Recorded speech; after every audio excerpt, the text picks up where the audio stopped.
Hello and welcome to the Miraculous Lightworkers channel, your go-to place for all things about lightworkers and enlightenment.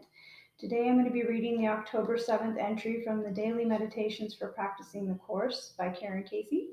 This is available at Amazon.com if you're interested in purchasing a copy for yourself. Today's entry is about projection. What we perceive, we have projected. That's the opening statement. How can we be held responsible for all the troubling, perhaps even dangerous circumstances we encounter? Even though we may not easily understand that what we perceive we have projected, we can successfully change the experiences we have by changing how we perceive them.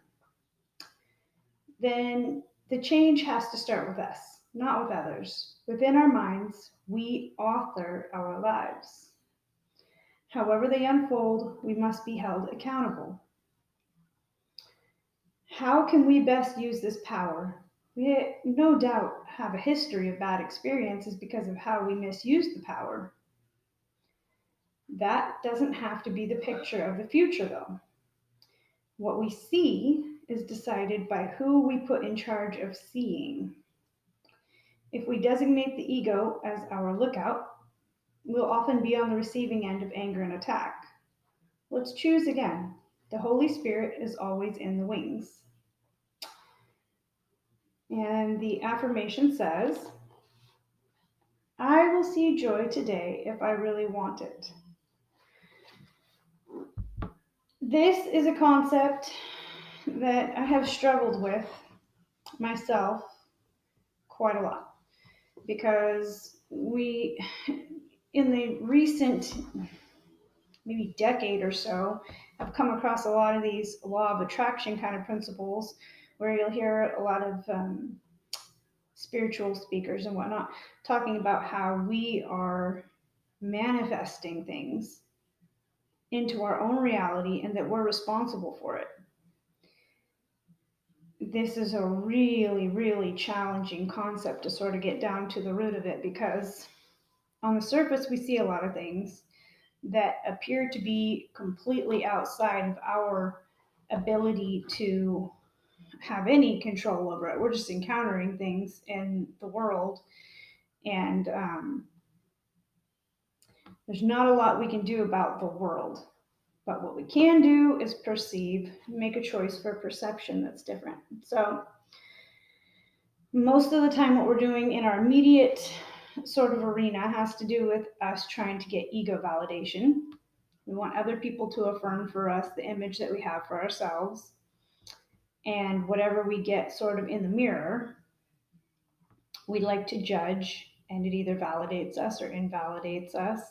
What they're talking about here, though, is the idea that you can see from a different perspective, which is in the last 3 lessons that we were doing from the workbook, it was all about how we perceive and sort of undoing this perception that we have of the world and how it's all set up just for us, and we can't see ourselves as being a part of the whole thing. We are apart from it and everything is for us or against us kind of idea. The Holy Spirit has just a completely different sort of take on the situation, right? So you look out and you see an issue unfolding, something that's you have no feeling of your sort of participation in that projection at all, right? But you see something happen, and the way that you decide to respond to it is based out of how you see yourself, your paradigm, what you want to produce for your ego results. So if you want to be the hero, then you're going to encounter a lot of situations where you can be the hero. If you want to be the victim, you can find yourself in a lot of situations where you're the victim because you have yourself convinced of this being who you are. If you want to see yourself as a miracle worker, as a light worker, then you're going to find those situations where your talent and your skill and your ability is requested, required, etc. Use whatever word you want to sort of explain that, but you're going to identify those situations because that's your paradigm. That's who you say you are. So you project into reality, you react to it, and in your sort of smallness, most of us, we say, wow, this thing just happened, right? In reality, we are filtering out 99% of what's going on in the world and focusing on whatever it is that we want or need to feel is validating us. So you end up with these recurring situations, shall we say. So that opening statement, what we perceive we have projected, can be really challenging because a lot of times, somebody will find themselves in a situation that seems completely beyond their control. And this can get a little bit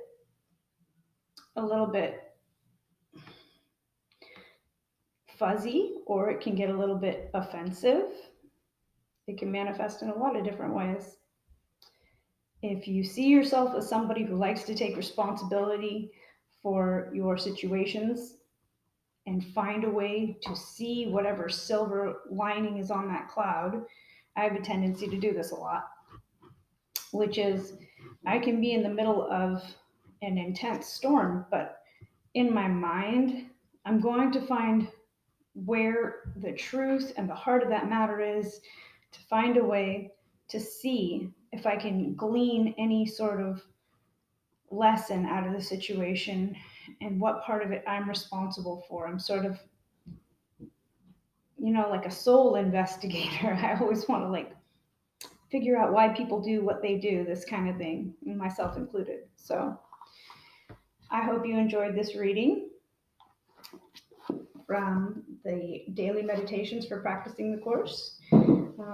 Feel free to join me again. I do this on the daily. If you like the video, like, share, subscribe, comment. Let me know what you think of this idea. This one can be really touchy. This one can really warrant a conversation. So thank you for joining me once again. Really appreciate your time. And join us next time as we get together to enlighten, ascend, come together, and share this beautiful experience. Thanks. Bye now.